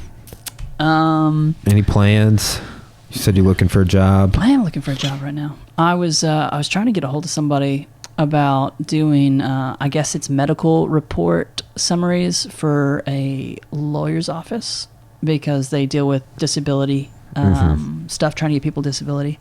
But that's out of, like, Las Vegas, and they are proving unwilling to talk to me. So, really, I'm trying to find something that is either something I really want to do, which doesn't seem like it's going to happen, or something remote that I can do on the run and be as mobile as I want to be. Are you able to adjunct any classes? Have you looked into that? I don't believe I am, given the state requirements. Interesting.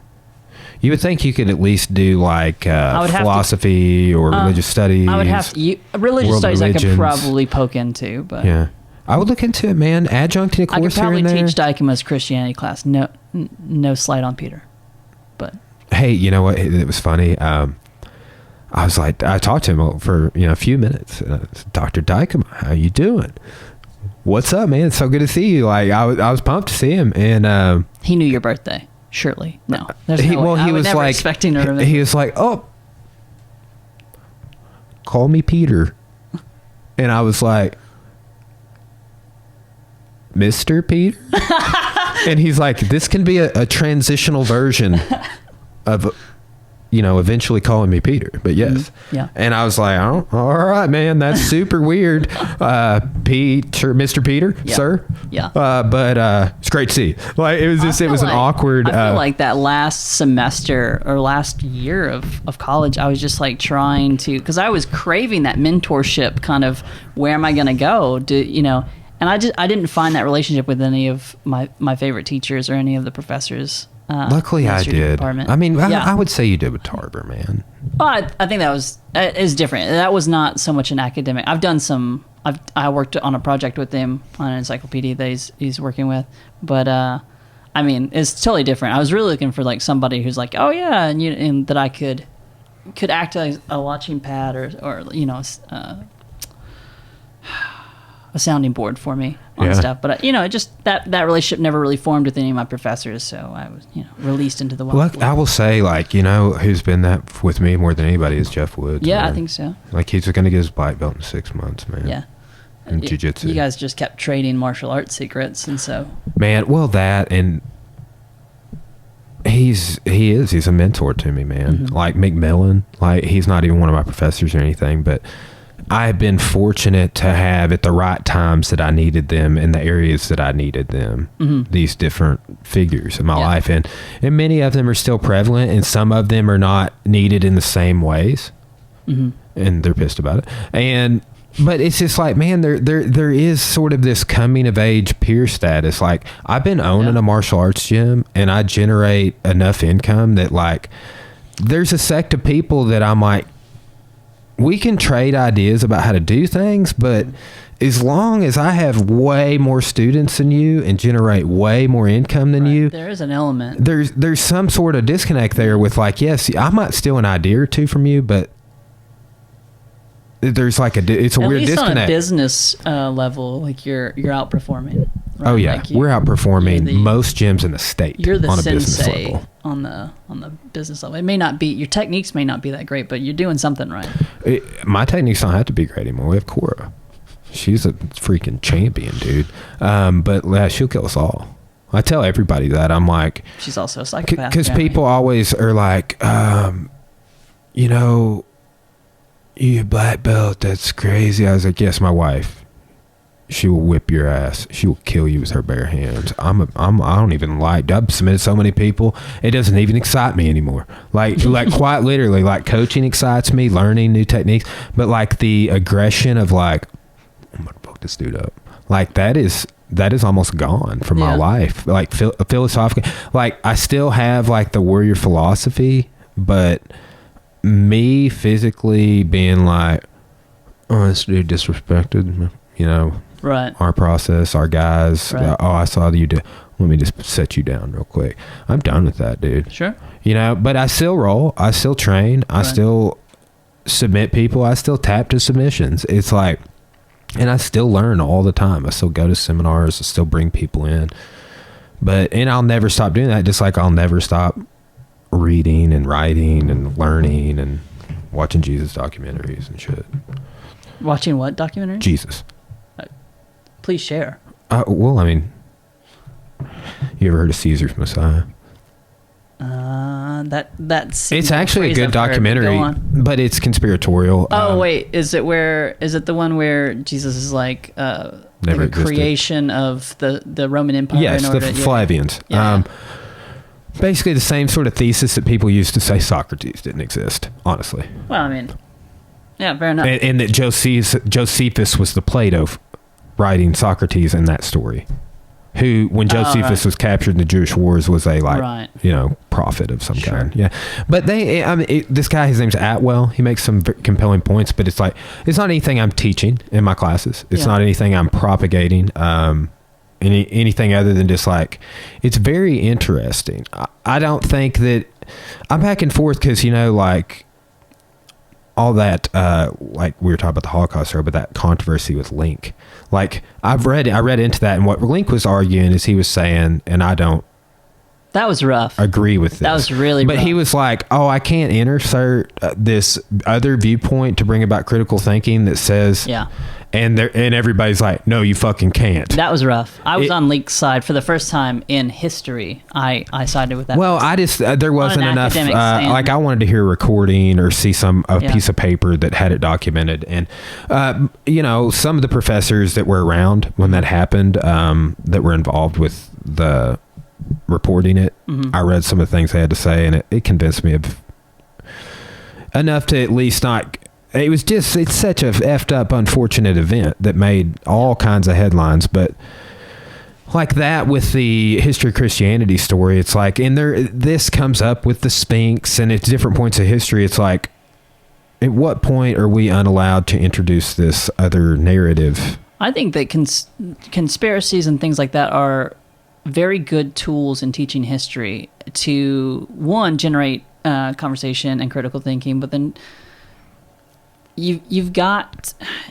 if if you're unpreparing your kids, your students for the real world, because these things are out there, and your students are going to crash into these sometimes ridiculous and absurd arguments and viewpoints, and they've got to have heard them before, one, and then two, they've got to know how to rationally and calmly deal with them.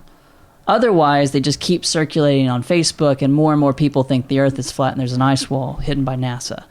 And LBJ killed Kennedy. Well, I watched this Roger Stone documentary and this interview of this book that he had written, and went down there. I was talking to Thurman about bullet, it. Or that he and his people, that he had that LBJ set up the whole thing. Yeah. Like that with the mob and the CIA, and that he was really the guy that was behind everything. And there's a thesis out there, and it's that Roger Stone dude who's a Trump backer, and he was a Nixon backer, and but I just, you go down a rabbit hole, you get things presented to you as fact, as we were talking about earlier, and it's like it's really easy. Luckily, I mean, you and I are trained, and I still struggle with it. I'm trained to discern my way through that stuff and still make mistakes, either like fewer than ever lately, but like sharing social media things that are like. And this is probably actually very indicative of where I am currently personally in so many ways. I watched a documentary or a video on Flat Earth. And was it the like definitive? I have no idea, but he was just one of them, and he was giving all of these like proofs. Right? Did he have a weird voice? I don't remember. All I remember is that guy's name. I remember how I felt during it, and I felt doubt. Too? No, I felt doubt. I felt like, because it's all rhetoric, but I felt doubt for the first time. I'm like, is the Earth flat? I don't know anymore. Here's what I concluded, working my way through all that noise. Yeah, is that there are, like, this is a fact, and it bothers me what I'm about to say, and I don't think the Earth is flat. But two facts. One, there are zero. And you can try, and if you just go look it up later, I've already done it, and I've said this before, there are zero pictures of the entire Earth in one frame from outer space. We haven't been far enough out and had a lens wide enough to do that. The technology has not existed. I think that's why we want to go to Mars, personally. More so than we have, just to turn around and shoot back so we can see that perspective, because all we have done since the scientific revolution and before, from Alexandria, is look out and be like, everything we see in front of us, that's applicable to where we're at. Right? And you get into shifts of thought, and from geocentric, the scientific revolution being the blip where we change the way we think about all of this natural world and natural philosophy. But it's like, really, it's like all that I am taking away from all of that is like, empirically, we concluded what we saw outwardly and applied it back inwardly. And we have not been able, there are no factual things of us looking back at the Earth to give us a big enough picture like we've seen other planets. That's what I want to see. I want to see, because like that's the only thing that I found in the whole narrative that was like, because man, you start hearing, like I was watching Zeitgeist the other night, and they were like going in, I'm researching, I'm looking up all these things, and it's like, yeah, it's just one of 10 different things about that Horus or whoever it was. But it's like, it gets you looking through that noise. And that's one thing I found, is that all of these images of the Earth are created by graphic designers that have this data. Right. Which, in many times, it's like, you mean it's like, this is, you see, there's a storm here. So I just saw a picture from NASA of the globe with the northern lights. Yeah, you probably saw like a portion. It's the whole globe. It's a whole globe. Not like 360 around, but like if I were looking at it, size of a beach ball, with the northern light halo. Is that like a graphic design thing? You could see the whole planet. Oh yeah. Yeah, that was graphic design. So what's crazy to me is like, why are they? You can only ever see like the top portion or something. Like it's like because it's so big. And two, it would take up the whole frame of the photo. Is that what we're doing? Yes, yes, that's what I'm saying. There's not a lens that exists from the distance that we are at. Okay. Is what I've. So concluded. you're seeing photos on like social media and stuff like that. Oh, from the International Space Station, and it's like the whole, and there's the it's off data. They made it off data. But that's not a photo. I know. So if you're gonna tell the truth, tell the truth. Don't make stuff up just to try. And, well, they do, but nobody knows what it means. They say that it was created off data. If you go look into it. Yeah, but that's a nice propaganda thing, like, oh, we told you that, the fine print when you buy a car, it's like, well, we told you. Yeah. It had a busted They didn't tell us radiator. about Operation Paperclip, though, while it was happening. I don't know what that is. It's where we hired all these Nazi rocket scientists. Oh, after yeah. World War Well, II. you want to get the best. That's what I'm saying. Like, you gotta, even if they killed some kids because they were Jewish. Look, if they can get us the atomic bomb now, they're in. So back to the thing. I felt doubt. I have been academically trained to critically think and to hold at arm's length information until I can verify it by several reasonable sources. I felt doubt. And that scared me because, one, I don't know if the earth is flat or not. And two, how the hell are, your... What do we know, man? Your communications majors... Well, no, No. Your communications majors, your art majors, your math majors, your engineers. The guy welding, since he was 14, what is he going to know? He's going to read the earth is flat because his knowledge that is a problem. It's a problem. Like... What more of a problem than ever. That's why people are arguing that everyone should that internet could prevent that. Well, but in actuality, response. It might be worsening. What a terrible response, though, to try and police the language and police the access to information. Which those who burn books will soon burn bodies. Like when you try to restrict the information instead of rather educate people, you refute it with more information. You don't refute it by shutting down. What's being said, but that's the main cudgel right now is no, you can't say that, and that is scaring me more because that's the first half of the 1900s. Strange times, interesting times. It is a weird and interesting time to be alive. That's why I say earlier when I said 40 years from now, reinterpreting the Trump impeachment and all of these things and having scholarship. For him. He's being impeached. He's being impeached, yes. But like Clinton was. Yes, exactly. But other than Nixon resigning, but we've never removed a president from office through impeachment. No, right. Because Clinton had the votes in the Senate or whatever. Yeah, one vote. He fell one vote shy. I'm almost positive it was one. Okay. It was real close. It was one. He did not Democrats. Get impeached by the one Democrats. vote. Saved him in the Congress. Well, and I wonder, my theory is Trump doesn't get impeached. He swings the Republican Party into line to do a joint resolution with Democrats on marijuana decriminalization on a federal level and gets reelected on that platform. What do you think about decriminalization without retroactive? Without expunging records and shit? Yeah. Oh, no, you got to expunge records. You have to. But we are already seeing states that they're doing it's legal to, and people are not being released. People are, not every state is expunging records. That sucks. Yeah. And you have to do that. Illinois. You have to. And California. And I say there's, I believe, a lag of a few years, and I want to say California and then just the West and Northwest started kind of doing that first, and it's kind of swept this way. But I think, honestly, that's what needs to happen, because these things, people can argue all they want, but it's honestly, if I don't pay $1,500 a month to student loans, I will put that back in the economy some other way. Mm-hmm. So there's no argument that but the says government needs your student loan money. Oh, exactly. But they also need to tax people who are causing our system to go into recessions because of speculation. Wall Street, big banks. Yeah. It's and when they're not that's Bernie wants to bring a speculation tax in. Oh, well. It's hey, you're fucking with our system every time you do a trade. So But here you are, because you're so wealthy, paying zero taxes. Well, you're going to pay every trade you make, you pay a very small tax. I don't know. Bernie, to me, smells like a rich guy who's pointing the finger at a whole bunch of other rich guys. Bernie is, I don't even know if Bernie's a millionaire. Well, I don't know, but that's what he smells like to me, as a rich guy who's trying to point the finger at other rich guys who aren't him. Here's the thing, man. All of those fucking rich guys are billionaires, and should billionaires exist? So here, the principle is carried forward. is it your money? Did you earn it? Okay. And do you have the right to keep it, right? But they live in a system where everybody else is being taxed but them.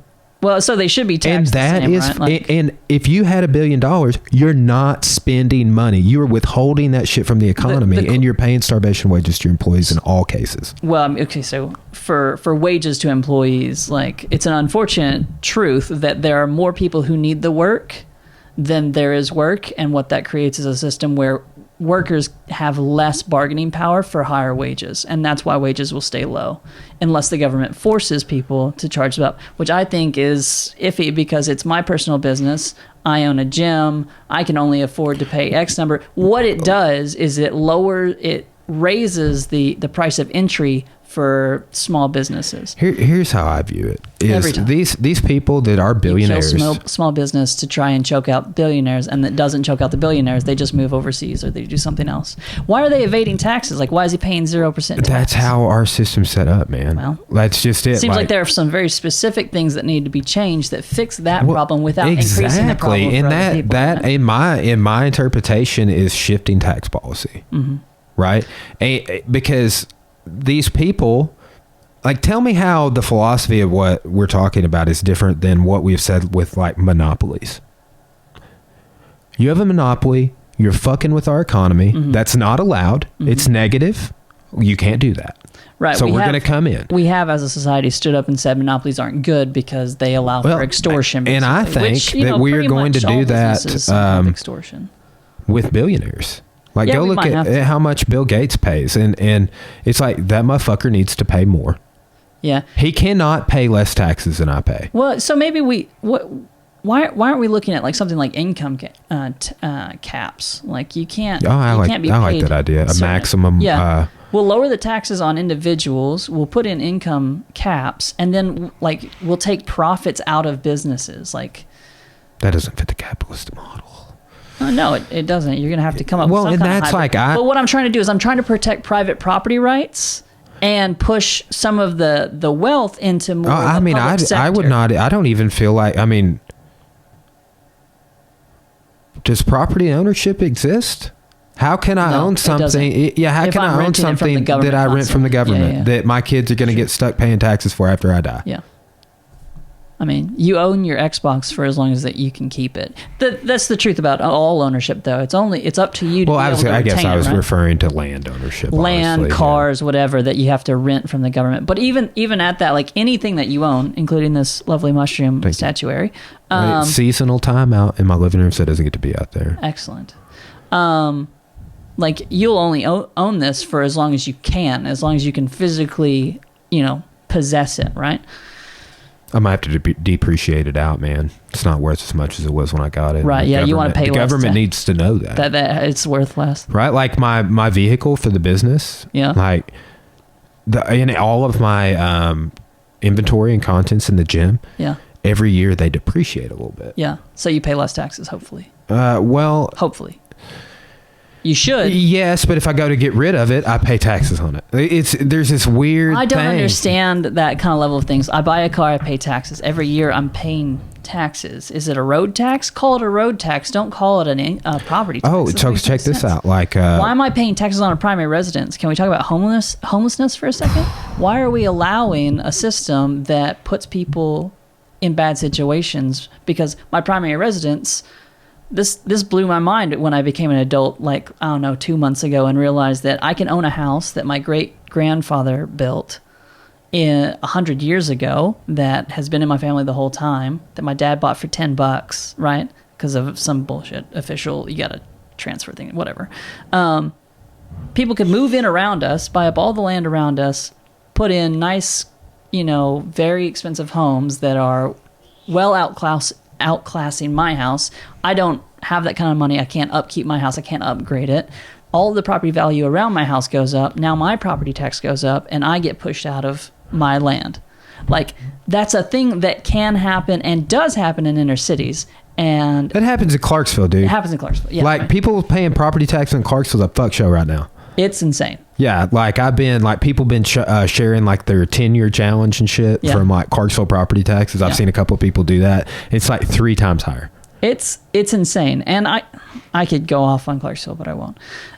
Just talking about a town that doesn't know what it is and thinks it's Russellville. I said it. Hey, we think we're Conway. Yeah, well, and that's how it works.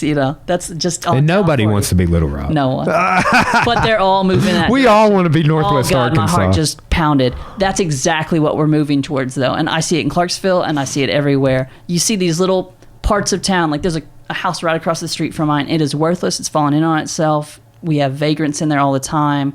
It's trash. I think the last time I heard anyone say it, she wants $80,000. It's her deceased dad's house. No one's been in that thing for 30 years. $80,000. It's not worth $20. You're gonna have to put in $300,000 just to put a different house on that thing. But it's a dead zone. You go to Little Rock, what's wrong? You go down by the river, there are empty, vacant buildings that are worthless. There's spaces for where no one is usually, especially no one with good character. And so it becomes the only space for people who have nowhere else to go, which is a mixed bag. Some of those people are fine and just down on their luck, and you know what they're going to stay down on their luck because they're staying in an abandoned building with a whole bunch of people who made bad decisions. Colby brought this up, and Thurman was talking about this the other day. I think that shopping malls will entirely die out. Oh, sure. And that we will see shopping malls converted to homeless shelters. I've been saying that for a year and a half. That's great. You know what? What made it believable for me? Funding or some kind of private funding. Well, that's what they're doing a lot with immigrants right now. That they're having shopping malls? Well, like old WalMarts and shit, like warehouses that they turn into these holding centers. And they're like always like an old, like, think about how many buildings there are like that too. Yeah. Well, they just become these dead zones in town, and they become hideous, and no one does anything with them. I look at downtown Clarksville or even, you try to revitalize the historical downtown of any town, but inevitably half the buildings That's are closed. what screwed us, man, is we got piggybacked on that because, like, here's all this downtown stuff, and we're like, here. Yeah. And they're like, well, we'll take it out to over here on both sides. Yeah. And it's like, we got lumped into, like, if you've seen El Paso, headed down to Tech, like all the sidewalks, bike path, drainage ditch, walking path. It looks lovely. I passed by the house that Joe lived in college. Yeah. And that front yard has been cut in half. And I just thought, who's paying for that? Did they pay that house owner, that landowner, the money of the land they just ripped out? I don't own you don't own right of ways, and that's the effed up thing. It's not a right of way. You just came in and put in a 17-foot sidewalk with a bike path through my front yard. You moved my mailbox. What the hell? Yeah, you don't own that part of the yard. I would have burned it to the ground. I would have put my handprint. That's what they want, dude. That's what they want. I was just ridiculous. But and they don't. I own this property? No, they probably didn't coordinate or tell the property owners that they were going to do it either. That's the bag. They didn't do that like this photographer from Tech. They were digging up her yard and they didn't do it. They never notified her, didn't tell her when they'd be done, how long. And that, like, we're in a place where it's like so many people are reporting that on social media that it's like. And meanwhile, the city is they're getting more in the social media game because they have to, because people are demanding it. Is there I haven't seen one. There's a spoof account for like the city of Fort Smith, the city of Fayetteville, and Greenwood. I don't know if there is one, but there should be. Someone get on that. There's a fake Facebook account, and they're hilarious. But they've got like the official picture and everything. It's great. Yeah. Well, dude, let's go ahead and wrap it up, man. Let's do it. We've been going about 2 hours. Sounds great. I kind of got to pee. Yeah. And it's a 3-hour podcast, take a long time to upload. Plus, I feel like we have really had a good conversation. I feel cleansed, and that's really why I came. That's why we do. I needed a mental cleansing to kind of I erased you off of my list of podcast guests. It hurts a little bit, but I'll be back sooner you can, dude. Be working on what to do. Let's try and do a History Unraveled episode, whether it's the Roman Kingdom or whatever. I'm probably going to do like a Roman Kingdom lecture for my students and record the audio. Which I have about a little less than 20 pages of notes, if my memory serves me correctly. Sure. But I may just email you my notes, see what you think. Yeah, maybe I can intersperse your content with mine. That's what I've been trying to do. I've been looking at my notes, and I've been trying to find launching pads for research. Well, Livy writes at least half that story, if I'm not mistaken. He's the Republican historian who wrote the history of the Roman Kingdom period for Rome. Excellent. Livy. Do you remember a guy named Justin Brand that was in our Krieger classes? real kind of preppy looking dude, mustache, kind of spiky hair. Nope. No, not a spiky hair. He has parted hair. But yeah, Justin Brand. Glasses? No, I don't remember. Let me see if he's on Facebook. But he's in a lot of, like, I want to say he was in Enlightenment, philosophy, religion. He was in several classes with us. Oh. Let's see. Side note, while you're doing that, I'm gonna start making mead. Mead? Yeah. Oh yeah, this guy. He is on Facebook. I got 60 pounds of honey. Maybe. Yeah, he was younger, and some people just don't age well, and maybe I haven't aged as well. I need to have Justin on the podcast, dude. That guy was blowing my freaking mind about history. And he works in the registrar's office. Oh, yeah, and he drives a Beamer, dude. He's a good dude. That's nice. But yeah, I do. But man, every time I talk to him in the hall, he's like super articulate, and he knows more than me about the history of Rome. And he was telling me, he's like, heard you lecturing about Scipio and the Punic Wars. Yeah. And I was like, yeah, I've just been learning some stuff about it. What do you know about it? Yeah, and he was just like, well, right before that battle you were talking about, Scipio's father and brother had been killed in the field. And I was like, whoa, I didn't know that. And then he just started dropping all these details. He's like, you really need to look into the Smithsonian source. They did a series of... Yeah. And that's how the dude talks. And like, he's a very articulate dude, and like... knows his stuff. Mm-hmm. Like, he's got to be a genius, like, because he hasn't applied. Like with me, I knew a lot of history, man, but like teaching a whole course on it, on like 20 different cultures or however many, you got to organize it. You got to have, and you can only go so deep with some. So yeah, it's true.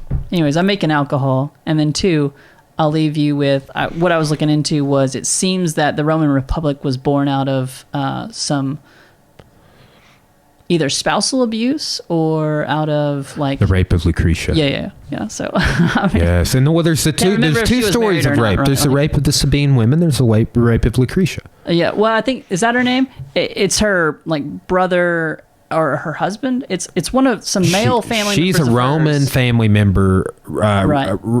Upper echelon family. They kill the emperor and basically make a republic. Yeah. And that's kind of the downfall of the Etruscans. Well, there was a Senate in Rome. Yeah. From even the time of Romulus, it was his closest advisors. It's the strongest men in Rome. The Patres. Kind of a, let's be honest, they were a military council. That's what they were.